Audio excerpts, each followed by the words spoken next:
আসসালামু আলাইকুম বন্ধুরা, সোলার প্রশিক্ষণের ধারাবাহিক পর্বে আপনাদের স্বাগতম। আজকের ভিডিওতে দেখাবো জিঙ্কো 580 ওয়াট এবং লঞ্জি 570 ওয়াট প্যানেলের পার্থক্য, অর্থাৎ আউটপুট কেমন দেয় এটাই দেখাবো।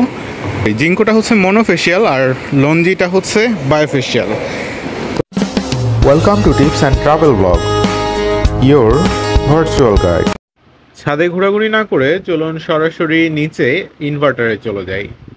এই মুহূর্তে আমরা জিঙ্কো 580 ওয়াটের যে প্যানেলটি রয়েছে, মনোটাইপ প্যানেল, এটার আউটপুট দেখতে পাচ্ছি 36 ভোল্ট 14.5 অ্যাম্পিয়ার। 14.5 অ্যাম্পিয়ার প্যানেল থেকে আসে না, এটা 36 ভোল্টকে 24 ভোল্টে কনভার্ট করে 14.5 করে দেয়। আমাদের বর্তমানে হচ্ছে ব্যাটারি চার্জটা আছে 24.5।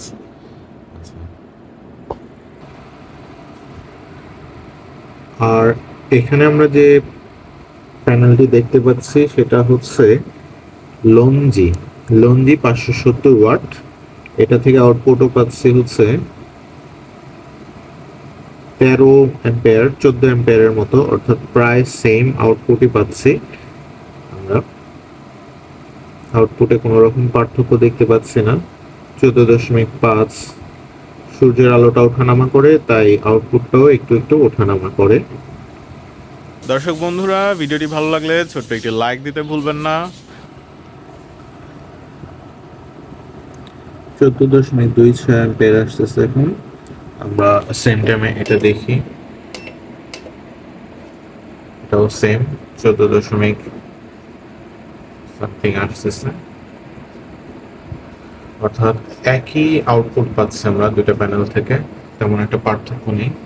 আচ্ছা, ভোল্টের একটু পার্থক্য আছে, এটা 36 ভোল্ট আউটপুট দিচ্ছে, আর এখানে আমরা যদি ভোল্টটা দেখি,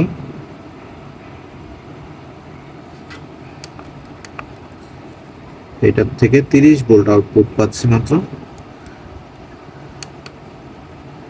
30 ভোল্ট 11.5 অ্যাম্পিয়ার 6 অ্যাম্পিয়ার এমন আসতেছে। অর্থাৎ ওই টোটাল করলে আপনার দেখা যায় একই আসে, কোনো পার্থক্য বোঝা যায় না। ভোল্টের একটু পার্থক্য আছে, অ্যাম্পিয়ারের একটু পার্থক্য আছে, কিন্তু শেষ পর্যন্ত একই আউটপুট হয়।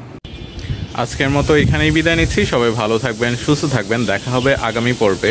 আমাদের পরবর্তী ভিডিও থাকছে SRNE 3 কিলোওয়াটের যে ইনভার্টারটি রয়েছে এটির রিভিউ নিয়ে, এবং তারপর এটার সেটিংস সব দেখাবো।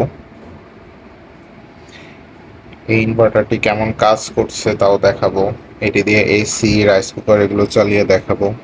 সোলারের ধারাবাহিক পর্বগুলো দেখতে অবশ্যই আমাদের চ্যানেলটি সাবস্ক্রাইব করে রাখুন। যখন আমি নতুন ভিডিও ছাড়বো তখনই আপনাদের কাছে নোটিফিকেশন চলে যাবে। আর হ্যাঁ, নোটিফিকেশনের জন্য অবশ্যই বেল আইকনটি চেপে রাখবেন।